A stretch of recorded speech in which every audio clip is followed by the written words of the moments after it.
Hello friends, स्वागत है आपका मेरे यूट्यूब चैनल पर।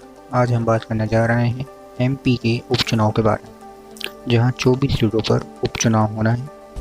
बीजेपी और कांग्रेस में कड़ी टक्कर का मुकाबला है। बहुमत 116 है, जहां बीजेपी के पास 106 है, कांग्रेस के पास 92 है। 2018 के एमपी चुनाव में कांग्रेस के पास 114 सीटें थीं, बीजेपी के पास 109, इंडिपेंडेंट 4, बीएसपी 2 और एसपी 1। अगर बीजेपी को बहुमत चाहिए तो उसको 24 सीटों में से कम 10 सीटें जीतना पड़ेंगी। अगर वो 10 सीटें नहीं जीत पाता तो वो बहुमत नहीं कर पाए।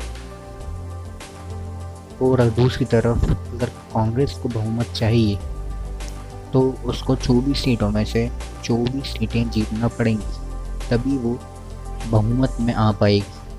अगर 2-3 सीटें भी कम हो जाती हैं तो कांग्रेस बहुमत में नहीं आ पाएगी।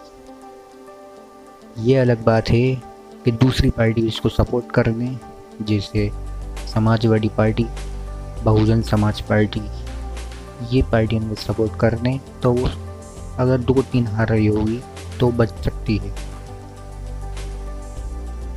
कमलनाथ का दावा ये है कि इस चुनाव में बीजेपी के विधायक भी उनको सपोर्ट करेंगे। वो इसलिए क्योंकि 24 सीटों पर जो पहले कांग्रेस के विधायक थे वो बीजेपी में चले गए, तो जो बीजेपी के पहले वहाँ से लड़ने वाले थे उनमें अनबन हो जाएगी, इसलिए वो कमलनाथ को सपोर्ट कर सकते हैं। एमपी उपचुनाव में किसका पलड़ा भारी है? ये बहुत महत्वपूर्ण सवाल है कि किसका पलड़ा भारी है इस एमपी के उपचुनाव में।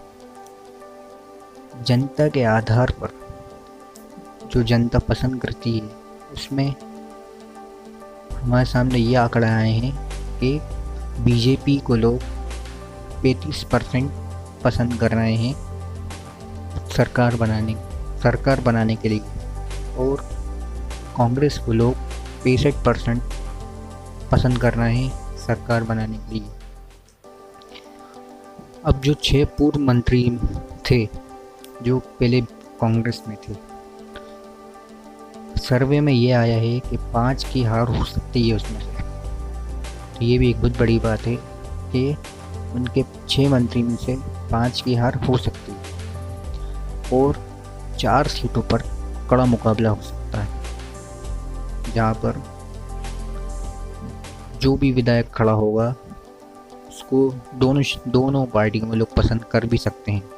चाहे वो बीजेपी से लड़ रहा हो तो कांग्रेस का हो, और बीजेपी से लड़ रहा हो तो लोग उसको पसंद कर सकते हैं।